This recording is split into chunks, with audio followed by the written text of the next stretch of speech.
Hi, everyone. Happy Wednesday and welcome to our Don't Quarantine Your Career series.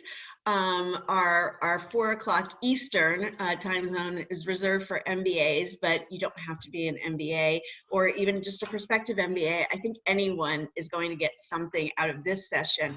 I'm really excited to introduce Shannon Demko. Shannon and I go way back from like prior jobs that we had, but actually we just learned that our paths even crossed earlier than that in kind of the grad school space. But I love this topic of mindfulness. This theme, the theme for this week, let me try that. The theme for this week was really about self-care. And when you think about self-care, yeah, you think about the facial and you think about manicures, but it's also really just about taking care of the whole self. And when we started thinking about this, the first person I thought of was Shannon.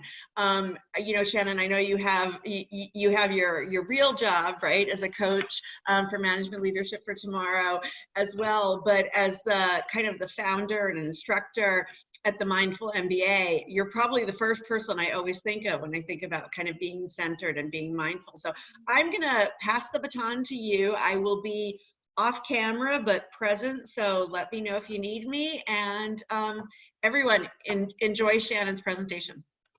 Awesome. Thank you so much, Amy. I'm so grateful. Such sweet sentiments that you thought of me for this. And I've been really fortunate to work with Forté a few times over the past several years in this capacity, and it's always so rewarding. So welcome to today's session. Again, my name is Shannon Reinard Demko. I'll give you a quick snapshot of my background and why I'm here talking to you about this. So 15 plus years in graduate admissions. We're creeping a little closer to 20 at this point. It's probably time to update the slide. But that's how Amy and I know each other from my years as an admissions officer at American University and also Emory University's Goethe Business School, where I worked very closely with Forté. Specifically at Emory, attending a number of events and recruiting Forté fellows to our program. So I'm really, really passionate about the work that Forté does, and it's such a privilege to be able to do work that intersects so many things that mean so much to me in one space, as doing sessions like this does. So as Amy said, I moved out of admissions and into the world of admissions coaching and nonprofit program management in 2013. I've been coaching MBA admissions applicants since that time.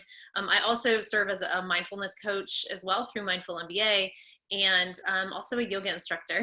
I teach yoga. I'm based in the Atlanta area, and I teach yoga at 3 different studios, but currently all online at this point as we navigate pandemic times.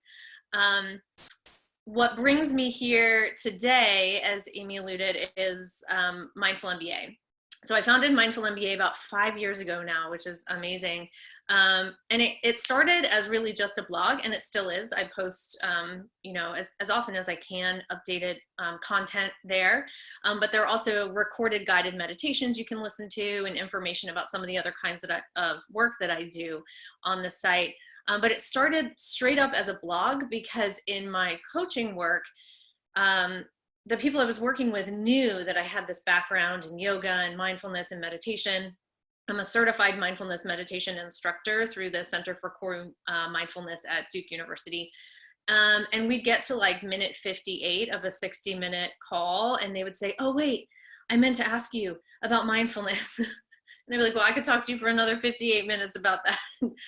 So I started writing about how you could use mindfulness for things related to the MBA space, like preparing for interviews, making decisions, dealing with, self-doubt, your sense of self-worth, FOMO, and looking around. Everybody else seems to be doing this. Why am I not? You name it, dealing with difficult people on your team, in your class, etc. And since that time, I've sort of expanded out. You'll see posts like that, and you'll see ones that are just a little bit more broadly related to mindfulness. But that's how I ended up here. So these were basically 2 sides of my life that I've been engaged with since almost the same time, right? Early 2000s. And they just sort of went, I'd work all day and then go do yoga meditation at night and then go back to work. And had a moment actually once I started coaching when I was preparing to do a presentation on interviewing. preparing for your MBA interview. And I was standing backstage at a top business school about to step out and talk to hundreds of people. And I had a co-presenter who's still one of my colleagues in my day job. And I said, you know what? I think I'm going to teach them pranayama. And she was like, what did you just say? Like, what is that?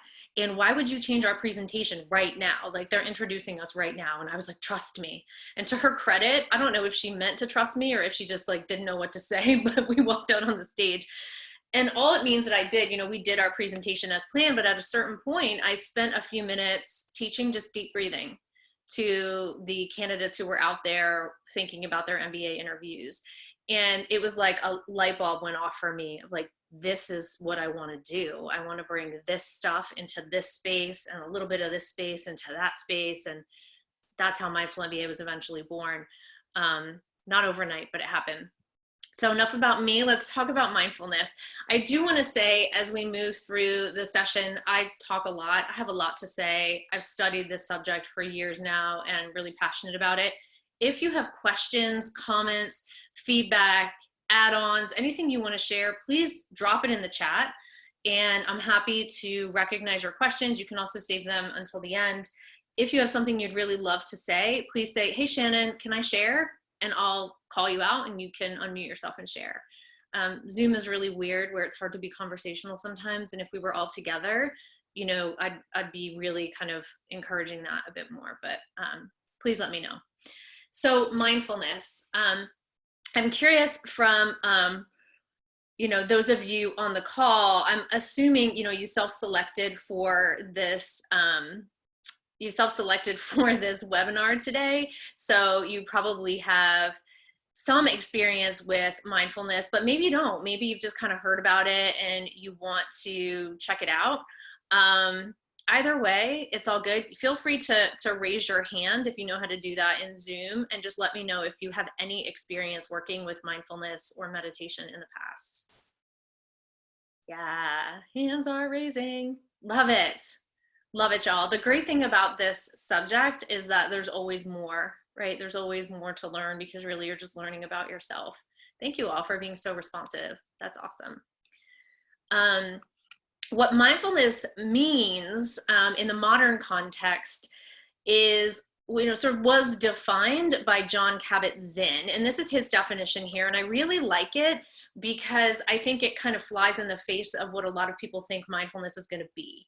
So if you talk about meditation or practicing mindfulness, we know what the word mindful means. If I tell you, hey, let me see who's here. Hey, Brianna, be mindful of that step as you walk down. Or, hey, Christina, be mindful of what you say when we go into this meeting. You know what that means. Like, pay attention to the step, to what you say, be mindful.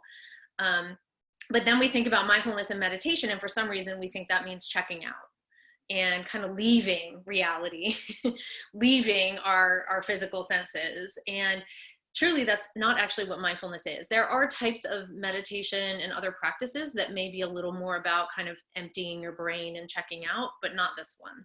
This practice is about paying attention on purpose to the present moment and non-judgmentally. That last part is where a lot of people get stuck. That is the lifelong practice. But this guy, Jon Kabat-Zinn, he is kind of like the father, quote unquote, of the modern iteration of mindfulness, which itself is thousands of years old and shows up in tons of ways in lots of different cultures around the world. He was a researcher at the University of Massachusetts hospital and in the 70s. And I guess people kind of knew he was a meditator. And they said, hey, we have an idea. We want to do a clinical trial or a clinical study, research study, where we give meditation to some terminally ill patients and not to others, and we want to see if it makes a difference. So he developed a program, an 8-week meditation program with different types of practices each time you would meet, and they delivered it, and lo and behold, the people who did the sessions lived about a year longer than the people who didn't, or longer than expectation over those who didn't. So he realized he had something and they realized they had something, and that program exists to this day. It's an 8-week program called Mindfulness-Based Stress Reduction, or MBSR. Wherever you live, there is probably an organization where it's being taught. So his legacy is firmly cemented here. But it's important, I think, to know that we're talking about paying attention. And I never come in front of a group of people like Forté without bringing some data with me, because I know there are some big brains on the phone, on the line. So you've probably seen that mindfulness has kind of exploded really over the past decade. Many of you probably work in places where there are meditation rooms or mindfulness programs. You belong to organizations like Forté, who offer sessions like this. But in the world of science, it's really been showing up as well. There are, on average, about 1,000 scholarly research articles per year that are published documenting the impacts of mindfulness and related meditation and activities on all these things you see here, and more. The number of controlled clinical trials, clinical studies, which is kind of the gold standard for this kind of thing, that are underway at any given time has tripled in the past decade. So people are really seriously looking at the impact of these honestly pretty accessible practices on some really big things, which is exciting because we have everything we need already to do this work. So a little more science here for you, and I am not a neuroscientist or a scientist by any means, but this graph really helps me understand the difference that mindfulness makes in the actual brain that's in your head and the way that it works. So outside you've got stimulus, right? And stimulus can be anything. Stimulus is a book drops on the floor and you jump. Stimulus is a person talking to you. It's traffic, it's the weather, it's whatever. Stimulus comes in and it hits the amygdala. The amygdala, if this is your brain, the amygdala is this little thing, and I'm stealing this hand reference from an awesome set of videos online, but the amygdala is right here, right? Then you've got this thing called the prefrontal cortex that kind of wraps over it, right? So that's your brain. The amygdala is responsible for, let's say, you see that there an explosion happens or something, and you hear it and you run, right? The amygdala is for fight or flight, move now, right? We're not going to analyze this situation. We need to go. The prefrontal cortex is the part of your brain that says, let's analyze this situation. What would be the right thing to do right now? Let's gather data. It helps you process negative emotions like fear, anger, things like that. But you don't need it to be in the way when there's a real threat happening, right? So, but most of the time, the threat that we face isn't really something that life or death serious. It's, there are so many emails in my inbox. My boss just told me I need to present this thing tomorrow. My family will not stop making me crazy. Things like that. Those are the stimuli that we're facing, except what happens in the brain is that we flip our lid and the connection between the amygdala and the prefrontal cortex isn't there. And so, I have an 8-year-old daughter and she does little mindfulness classes at school, and they call this your lizard brain. Your amygdala is your lizard brain. Your lizard brain starts making all the decisions. And so what we're able to do with mindfulness is shore up the connection between these two parts of your brain so that the stimulus comes in, the amygdala receives it, the prefrontal cortex can help you make choices about how you make a conscious response instead of just a reaction. Right? And we've all been there where we've said something or done something that 10 seconds later, we're like, I wish I could put those words back in my mouth, or I wish I could undo that text I just sent, or whatever. And I feel like it's really important to point out here that we're not talking about turning everyone into zombies that don't feel anger, frustration, grief, sadness, anxiety. We're humans and we're going to experience those things. The difference is the response that you have becomes a really intentional one. And you can intentionally flip somebody off in traffic if you want to, right? You can intentionally yell at somebody at the top of your lungs. But when you made that choice instead of just letting the emotion make the choice for you. So hopefully that helps a little bit. So I love this that I stole from Instagram from the Hood Witch. So we have all these things that are true about ourselves and our brains and our emotions and mindfulness for 2,700 years of documented mindfulness. And then 2020 happens, right? And I guarantee you, wherever your head was on New Year's Eve as you were setting your resolutions, if you don't know what a vision board is, most of you probably do, but it's where you kind of map out the things you want to manifest in your life, pictures of the places you want to vacation, the job you want to have, the GMAT score you want to get, all this kind of stuff, right? Whatever you had in mind on New Year's Eve did not include a pandemic that would have you sheltering in place, either completely alone or with people you can no longer stand, uncertainty about professional roles, about how classes will move forward in the fall, about the health and well-being of yourself and your loved ones, your investments, like don't bother looking, right? None of this ish was on my vision board for 2020. And so I'm having a lot of conversations every day with people that are like, what do I do? Tell me what to do, Shannon. And if I could answer that, I'd be doing this webinar from a private island somewhere, right? Because that's what we always want to know. What do I do? We are always uncertain about the future, but right now that sense of uncertainty is really heightened. So there's really two main things that I see happening internally with people right now. And I'm going to stop talking, well, at least about this in a few minutes. And we are going to do some mindfulness practice. And we're going to do a couple different kinds of practices that can address these two main themes that I kind of see people experiencing. So the first one is anxiety, right? And again, I love this quote because like how many times have people told you like, just calm down, it'll be okay. And you're like, how is it going to be okay? It's a pandemic. Everything is uncertain, right? I'm here to tell you that it probably will be okay eventually, right? It's not going to be exactly what you're used to, but it's going to be okay. But in the meantime, being told to calm down is not going to help you calm down. The really great thing about being human in a human body is that you came equipped with an operating system that can calm itself down. But we don't really spend a lot of time doing that.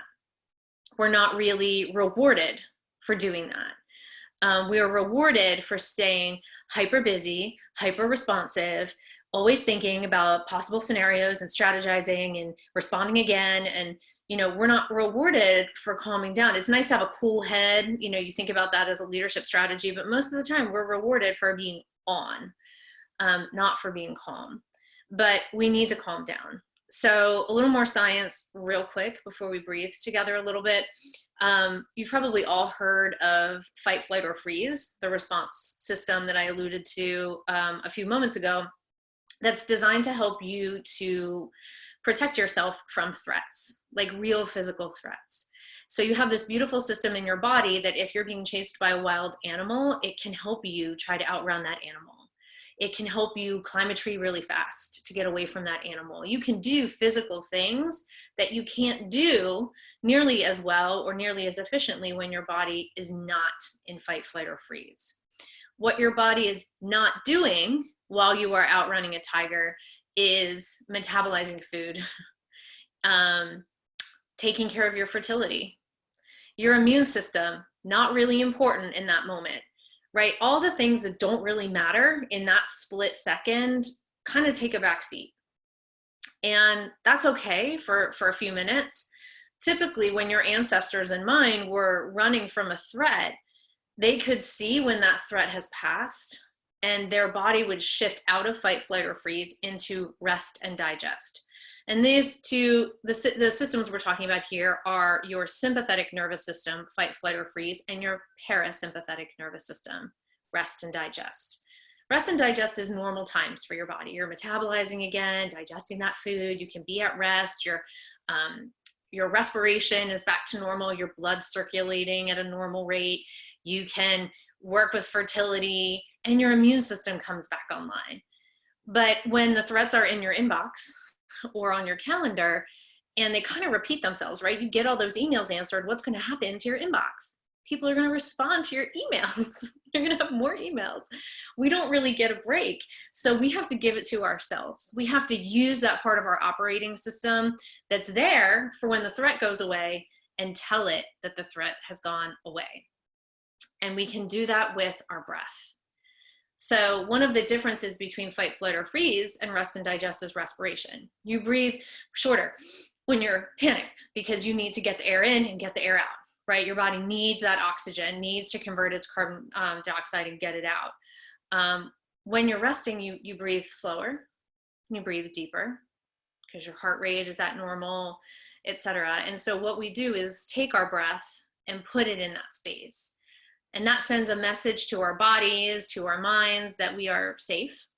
There's nothing to be afraid of, right? There is no threat, and allows our bodies to shift into rest and digest. So hopefully that makes sense. I also want to say that mindfulness, per Jon Kabat-Zinn's definition, is more than just breathing and quote unquote meditation. There are so many different things you can do to bring your attention to the present moment, like mindful walking. Yoga is a mindfulness practice. Anything that uses what we'd call an anchor to bring your focus back. So you're working with that practice and then your mind wanders off and then you're like, oh, my mind wandered, and you bring it back to your anchor. That's a mindfulness practice. Taking a walk for the purpose of like working out a problem you're having can be a great way to get your body moving and your brain juices moving, but it's not necessarily mindfulness. Taking a walk for the purpose of feeling the soles of your feet on the ground and really taking note of the colors around you and the scents around you and the sounds around you, that's mindful walking. A little bit of difference. But we're gonna do a little bit of a breathwork practice here, which I hope y'all are excited about or ready to get calm about, I guess. So I put this picture up here because it's pretty. I typically recommend, as you're dropping into a mindfulness practice, that you close your eyes, but if you don't feel comfortable doing that, you don't have to.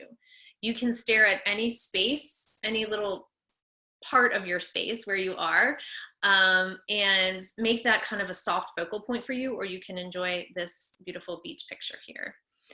But then all of us, as we settle in, are going to find a seat. And as you do, you're looking for the balance between comfort and awareness, right? So I'm seated right now on a couch, but my back is up away from the pillow behind me. I'm comfortable, right? I'm not like arching my spine and clenching my jaw. I'm comfortable, but I'm also not leaned back, just kind of hanging out. Because when you do this, you lose contact with your body, the sensation in your body. So just go ahead and find your seat. You can take some movement. If you feel a little stiff in your shoulders or your neck, work it out. And close your eyes if that's on your agenda for today. Let your hands fall wherever they do, on your lap or by your sides. And begin to soften here. Draw your focus to the breath.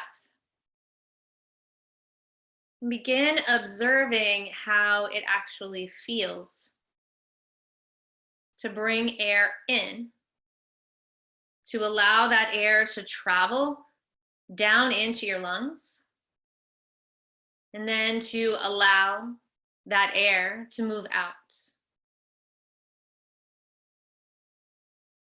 You don't have to do anything here to control the breath in any way. But you're making this gentle rhythm your singular focus.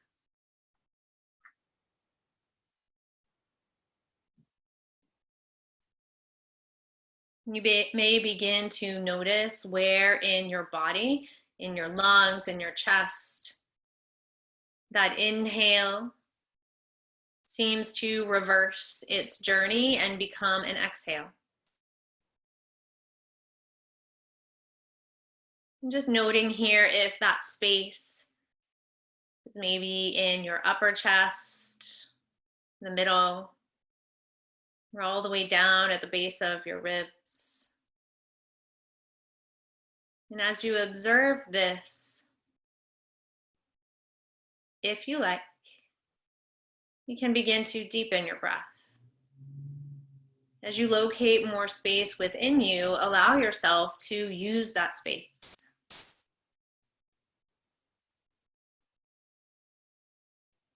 And if it's helpful, you can place one or both of your hands on your diaphragm, the space at the base of your ribs, just above your belly button. Notice if as you inhale, you feel breath that far down in your lungs. And almost as if your lungs were two balloons. Allow them to inflate all the way so that your belly button presses out into your hands. And when there's no more space left to fill, allow the air to leave. And the balloons simply return to their original state.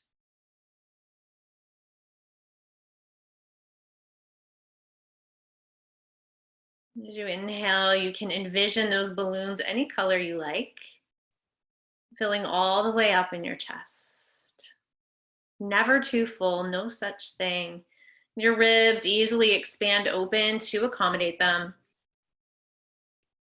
And as you exhale, they slowly and gently retreat back. There's no forcefulness needed. No really intentional effort, just allowing.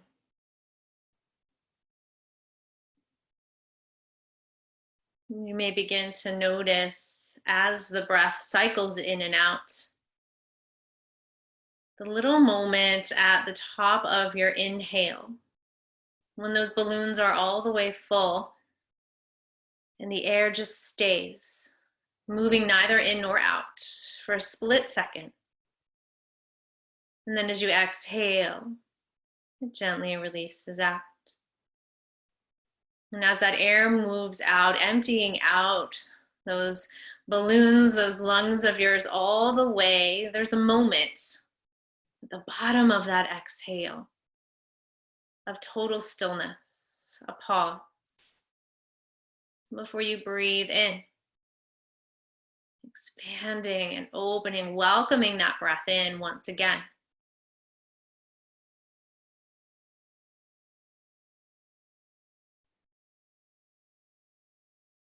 Know that your breath knows exactly how to take care of you.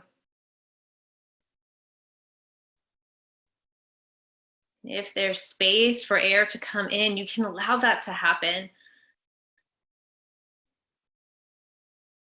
As you exhale, you truly can let all the breath go.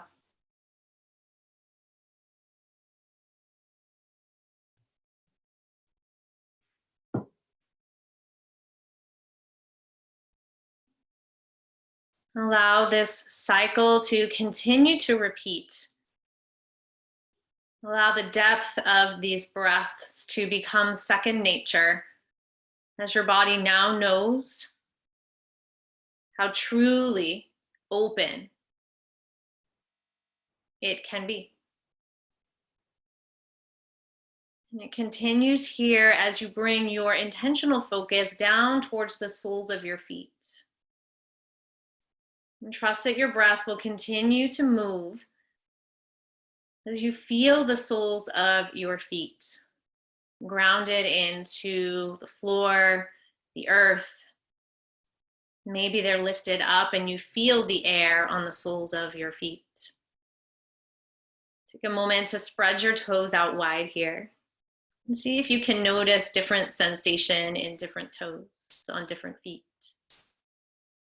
And take a breath in. As you exhale, breathe ease into your feet. Let your ankles, the arches of your feet, your toes, just relax. And slowly begin to draw your focus up across your ankles towards your legs. Across your shins, your knees, and your legs. Allowing each exhale to bring more ease into your thighs, your knees, your calf.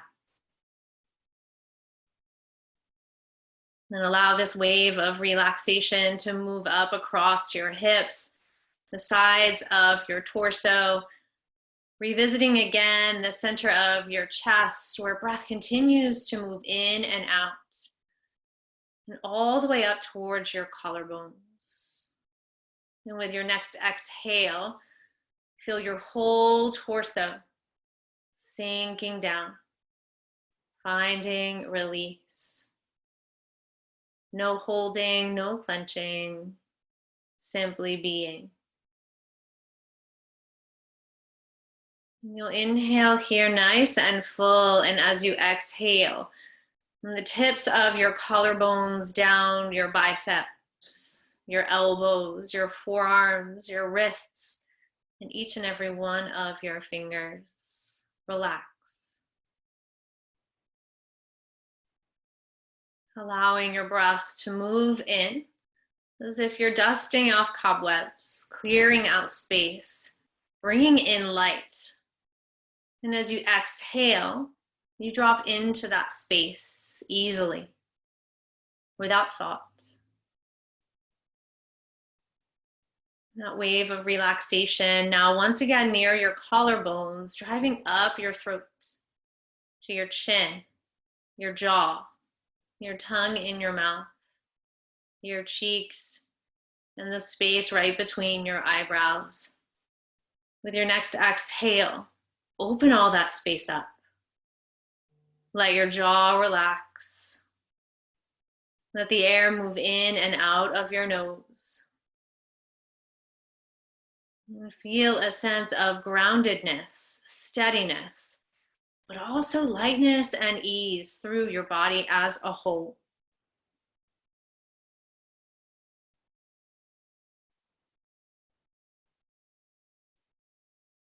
Notice how your breath has continued to move unobstructed, easily flowing in and out. And feeling that breath seem to move through your whole body now. Spacious.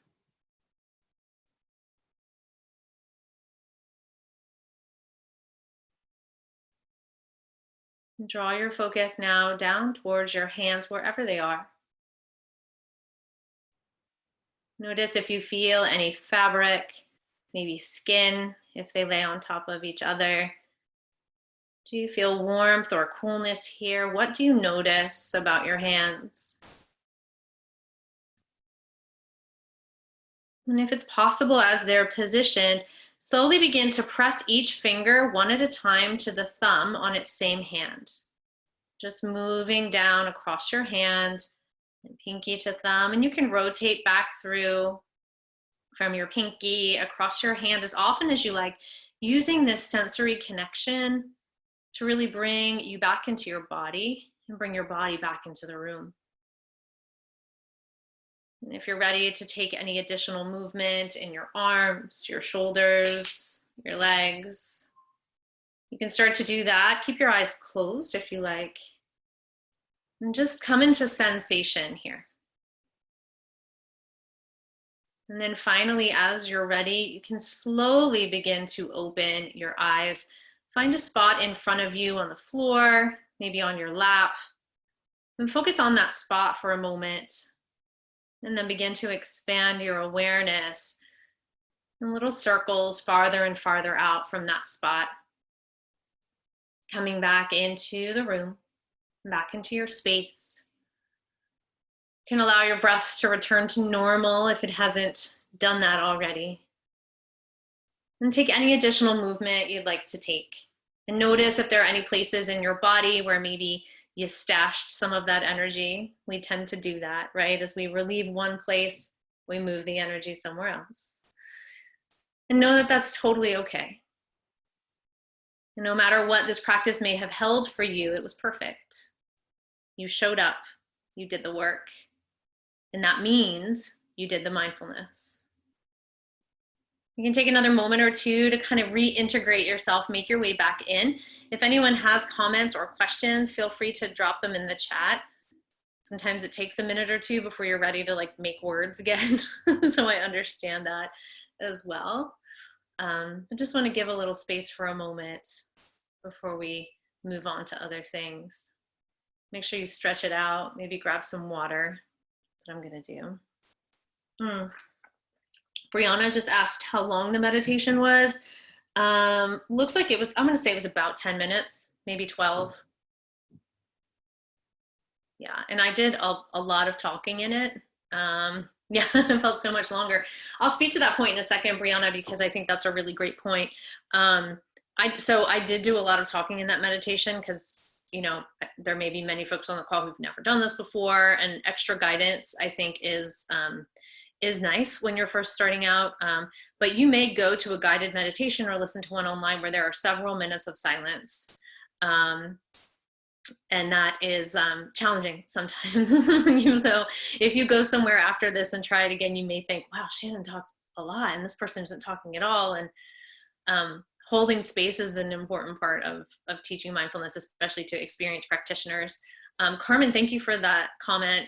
Appreciate that so much. Didn't realize how much I was holding on to. Yeah, right. Me neither. Me neither. So to Brianna's point about time, I talk about this a lot in the context of GMAT and GRE prep, but this kind of goes for anybody. Time moves differently when you're calm, right? So, and you've probably noticed this if you've ever been late to get somewhere. You're kind of rushing around. I know for me, I'm always like out the door and then I forgot my keys and then I'm back in and then I spill my coffee or my tea, whatever, you know. But time just seems to move fast when you're agitated.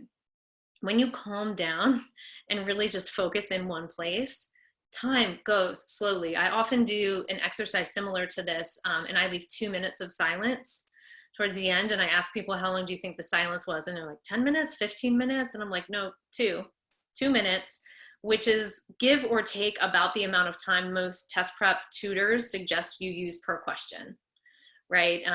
Time moves differently when you're calm. So I appreciate that point, Brianna. Thanks, everybody.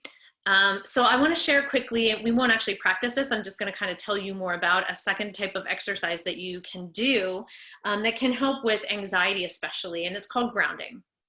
So grounding is really cool. It's very well documented. It's used often by mental health professionals. It can work really well in situations of heightened anxiety, almost to the point of like panic attacks, where the idea of taking a few deep breaths, where that's just not accessible, right? But you don't have to be in that state to use grounding. Grounding can work at any point. And what you want to do with grounding, so when we are in heightened states of anxiety, especially, we are up in our heads. We are not in our bodies, right? And it's one of the reasons why we can't reclaim our breath is we're at such a stage where we're not there. The body has taken over for itself. And so that's not going to be accessible. But again, you can do this even if it is. What you want to do is reconnect yourself to your physical space around you. So you want to look around for 5 things that you can see, 4 things that you can hear, 3 things that you can touch, 2 things that you can smell. Doesn't really matter how many of what, to be honest. But you want to activate the senses, and it just doesn't have to be amazing, right? So like, it doesn't have to be anything super enlightened, right? If I look around right now, I see there's an orange box in the corner. I see a car driving by outside. I see a tree that's green outside.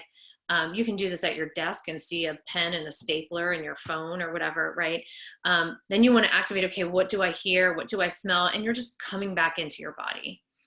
And that can be really, really valuable, really valuable.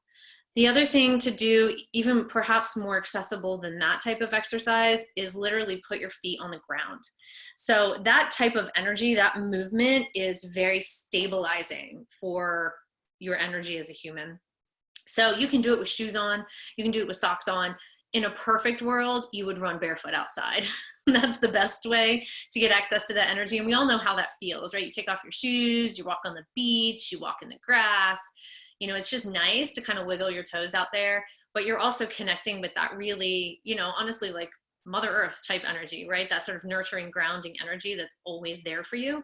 But feet on the ground is a way to also just kind of tell yourself you're okay.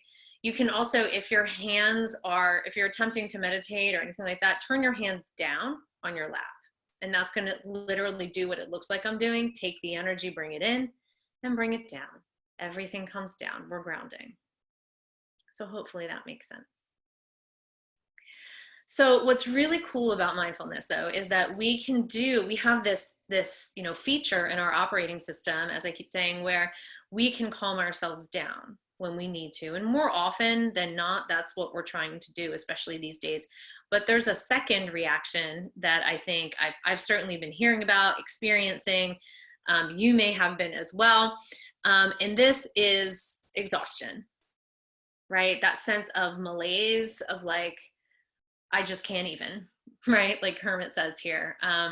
I was joking the other day, I did a session similar to this, and I said I had a friend who posted on Instagram that she made herself lunch that day, and that was her day. That was really all she could muster to do. And she's like, I'm gonna be proud of this lunch because it's a nice looking lunch and it tasted good. And that was my day.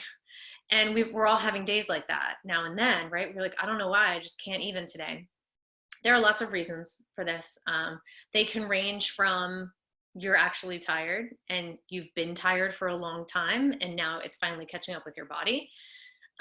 Also, anxiety wears on your body. Anxiety is the thing that your body is doing, and it can make you tired even if you sit on a couch and just be anxious, right? You're gonna feel more tired. You're using energy.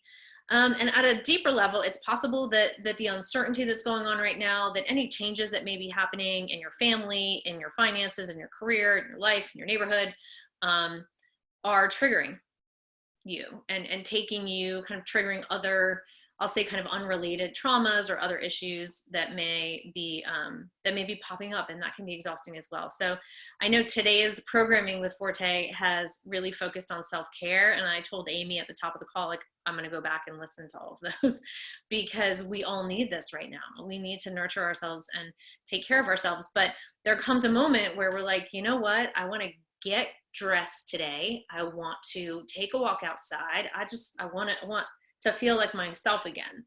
So one of the cool things about mindfulness is that we can also use it to energize. Nature has its own caffeine and not just the actual beans that grow, but your operating system also has that, right? And primarily the way we do it is through breath work. So I'm going to introduce a few different types of breath work here that can help you kind of just perk up when you need to. There's always caffeine, right? There's always caffeine, and no shade if you love caffeine, because I do. But these can be really helpful. So the first one I'm going to offer, and you can be really grateful that we're not all seated together because you don't have to do this in front of people. You can do it at home. This first one is called bee breath, or bumblebee breath. And it's pretty simple. Yeah, we have a question from Omatoyosi. Do you want to unmute yourself?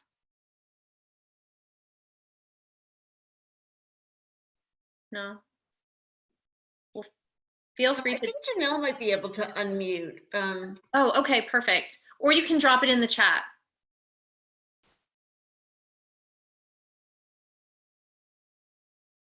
I know it takes a couple minutes to type. Let me see if I am able. Oh yeah, it looks like I might be able to do it too. Hold on one second. Omatoyosi. Okay, you should be unmuted.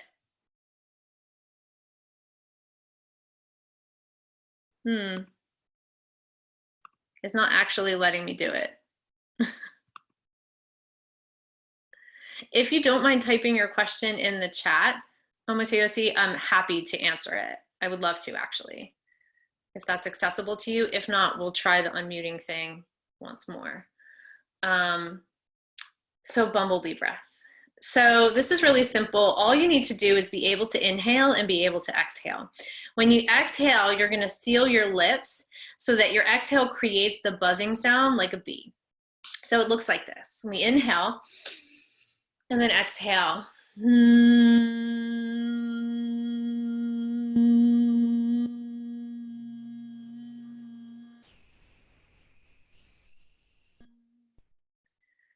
It's a long exhale, huh? And you can do that over and over again. If you like, the more you do it, the more sort of caffeinated you may end up feeling. I feel kind of like a little bit of bubbling in my forehead usually after that, as well as in my chest. But it's a great way just to like, okay, I need to wake up a little bit. So let's do this. Another one is lion's breath. Also an inhale, exhale. You inhale per normal. And on your exhale, you stick out your tongue and just let it go. So you go, the sillier the face you make, the better. And you can do that as many times as you like as well. As a yoga teacher, I often call this breath when my students are in down dog because I know they're self-conscious and they don't want to make silly faces in front of each other. And no one can see you when you're in down dog. But lion's breath. So big inhale, exhale, let it go. And again, a few rounds of that work. And the third and last sort of energizing breath I'd like to share is one we call bellows breath. If you work with pranayama, you might have heard it by its official fancy Sanskrit name, which is Kapala body breathing. We'll just call it bellows breath. So a bellow, if you don't know, is one of those like reverse fans that you use to make a fire stoke, right? So you kind of take the two sides of it and go like this, and air comes out, shoots out, and makes the fire get bigger. Yeah. So you're going to make your own fire get bigger. And energetically, this place, this diaphragmatic space that we were working with earlier, it is said to be the chakra that is there. Manipura chakra, your third chakra, is the element is fire, and it's the home of your confidence, your purpose, your ambition, your personal power. You know, as Oprah would say, your best self lives in your Manipura chakra. And so we're going to work with that a little here to help fire up and energize. So this breath, you can take your hands and put them on your diaphragm, right?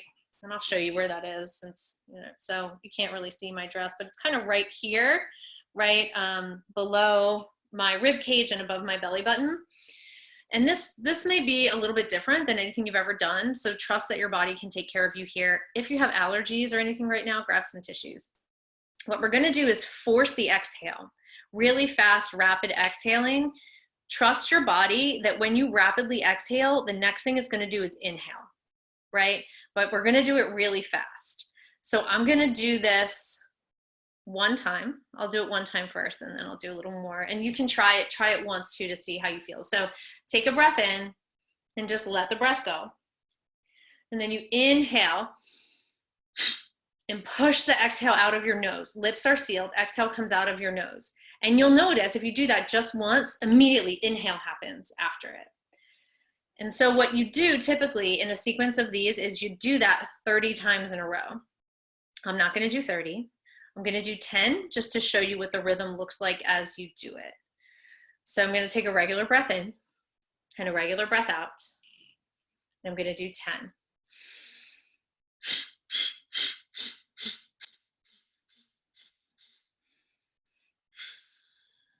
And then you take a regular breath in and a regular breath out. And even with those 10, I can feel it, right? It gives you just that sense of kind of bubbling a little bit sparkly. So normally, again, you do that 30 times, take a break, do it again 30 times, take a break, do it again 30 times. You get to decide how many times you want to do it. You're going to feel that kind of sparkly energy happening. You are not going to hyperventilate, I promise. But if it triggers you in any way, any concerns like that, you know, don't do it. Do one of the other ones. If you want to feel really silly, a way that we often teach this when we're teaching younger people, kids, etc., bellows breath is chicken wings. So on each exhale, you can flap your chicken wing, and then you're actually making a bellow with your arm. Yeah, you know, I love y'all that I just did that on a recorded Zoom session. But you can do that as well, just to help you kind of perk up a little bit, find a little bit of natural caffeine. So it's really cool that breath can do both of those things for us, right? And that when we learn these techniques and really become aware of our breath, that we can make significant shifts in our physiology. It's pretty amazing to me anyway. And so really the purpose of all of this is one of my favorite quotes. I've been putting it in these sessions for years, is as we practice mindfulness, we are looking to become the observers of our reactions. That is the practice. So you come to a mindfulness practice to practice, just like you go to the gym to work out, to get ready for a race, to get ready for a competition of any kind, just to get more adept at whatever it is that you're doing when you go to the gym or work out with your body, right? And so sometimes you go, especially the first time you go into a workout, you're like, this is terrible. This was really hard. I'm going to be sore and I feel stupid. The more you go back, the less you feel that way, but you have to go back or that's never going to change. We're looking here to practice creating space between the thoughts that we have, the emotions that we feel, the stimuli that we experience, and our reactions to them by creating space, right? So I see that this is what has happened. I see that this is what I'm thinking. I see that this is what I'm feeling. Is it true?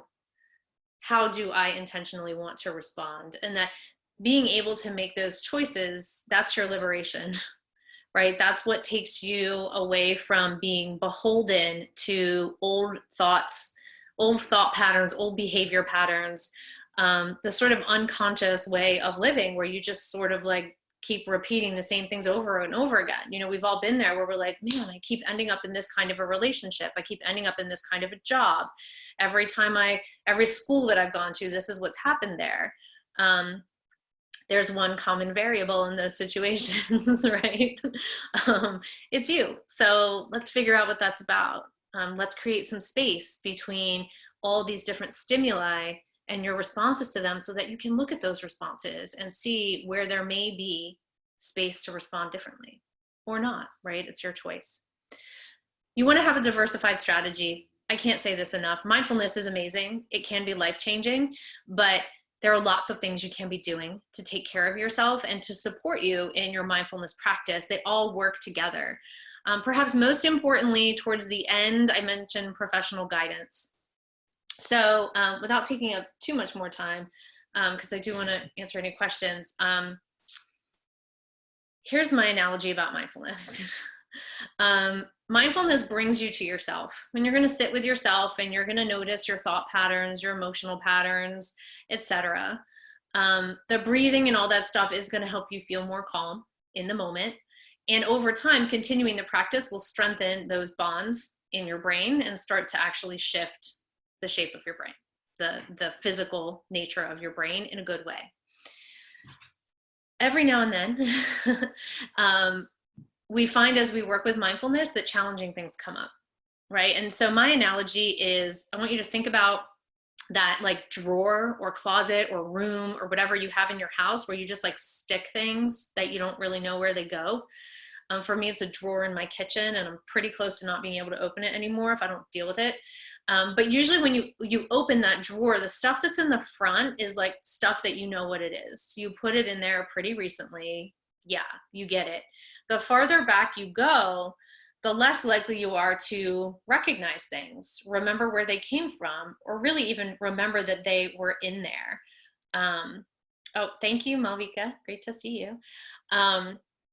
So you'll continue to go farther back and find things. By the time you get to the back of the drawer, right, and this is sort of the drawer of your psyche, the stuff back there is like not yours. That's ancestral trauma, that's epigenetic coding, right? That's stuff from when you were a baby. Like that is some deep, deep stuff back there, right? So as we work with mindfulness, most of us kind of work in this first 10% where we're like, oh yeah, I feel better about that conversation from yesterday. I'm feeling more calm than I did this morning. Then you kind of crack what I call the 11% mark and things start coming up and you're like, I don't know about this. You have the choice to put it back in the drawer. This is your drawer. You do what you want with this. But if you decide to explore a little deeper in the drawer, getting some guidance can be really helpful. There are people who are qualified and educated to help you dig through these drawers. They are known as therapists, counselors, professional mentors, spiritual mentors, pastors, things of this nature, right? So don't just sit there and try to like plug away at it yourself if you really want to get deep into that work, which mindfulness can kind of open up for you. You can also choose not to. So I just want to be really upfront about that because it's an important opportunity to take what you need and leave what you don't. And so we like to also put this in the context of leadership. Why do we care as business leaders and emerging business leaders? I think that there are 3 things you need to practice mindfulness. I keep saying you have them with you, right? Your attention, your intention, and your breath. Attention and breath makes sense to most people. To me, intention is like doing it on purpose. Like, okay, I came to this session today to practice mindfulness. That is what I'm here for. But you can see how each of these things show up in business, like what it means to really harness your attention, your intention, and your breath. Even the physicality of the practice is important because y'all have big goals. You have big plans, you have incredible potential and things you are already doing, and you need to be all the way there for it, right? The side effect of being in fight, flight, or freeze for too long in the body is inflammation. And inflammation, as you may know, is like the single leading cause of chronic illness in the United States. Hundreds of different ailments at the end of the day, at the beginning of the day, are rooted in inflammation. Getting yourself out of inflammation through mindfulness or whatever means can literally be life-changing, potentially life-saving. So it's really important. And this is one of my favorite quotes here off to the side. Allow your thoughts to come and go, just don't serve them tea, right? You don't have to hang out in your thoughts. You can watch them go by, become the observer, and decide which ones get to stick and which ones don't. And why this matters, because there's just one you. You got to take care of you. You got to be here for you and for all the people who are here for you and the things you want to do. Your body, your spirit, your intellect are not disposable. And you are the one who is tasked with the honor and privilege of taking care of them. And mindfulness is one way that you can do that. So I want to say big thanks to Amy and Forté for allowing me to work with you all in this session. I hope you enjoyed it. I'm providing my contact information here, the MindfulMBA website. You can find me on social media, and I would love to hear from you via email as well. Let me ask if there are questions.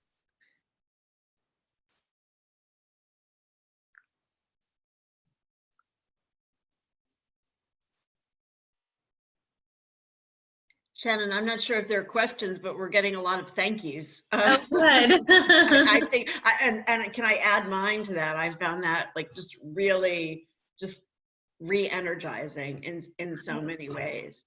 Awesome. And I think that we figured out that we can, if someone wants to speak, we can, if they raise their hand, we should be able to unmute them. Okay. So. I see thank yous as well. I see a question from Janet about how do you recommend we practice this on our own? Janet, I would say that if this is new to you, guided meditations are a great place to start, right? Sort of like what we did here as I guided you through. I have some audio recordings of guided meditations on the MindfulMBA website, but there are tons of apps out there that are great. There are videos on YouTube. In terms of apps, I like the Calm app. I use that a lot. I don't get anything from any apps for telling you this, but I like Calm. I like Buddhify as well, Buddhify. Headspace is another big one. I have less experience with that one. The Insight Meditation Timer, the Chopra Center has an app. And I would say like starting with 5 to 10 minutes, do the best you can, let your mind fall out of it and come back into it. Be compassionate and give yourself a lot of grace, and just know that showing up is the meditation in many cases. Great. I think, well, I don't see really any more questions coming in, but I do want to say a huge, huge, huge thank you. Oh, actually, I'm sorry, before I let you go, someone wants to know if you'll share your mindfulness meditation routine, Shannon? Yes. Sure. So it's changed over time. And that's really one of the beautiful things about the practice is that you can make adjustments. And if you find that you have a practice that works for a long time and then all of a sudden it doesn't anymore, change it. I like to do seated meditations. I will sometimes listen to a guided meditation, and sometimes I just feel like I need to sit and breathe. 5 or 10 minutes. I'm not like an hour, 2-hour meditator.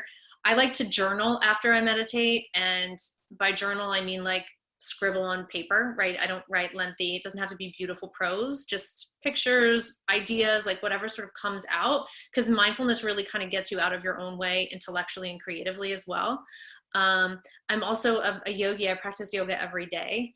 And for me, the breath and movement kind of rhythm of yoga is very, very meditative. So I tend to do a little bit of both of those things each day for now.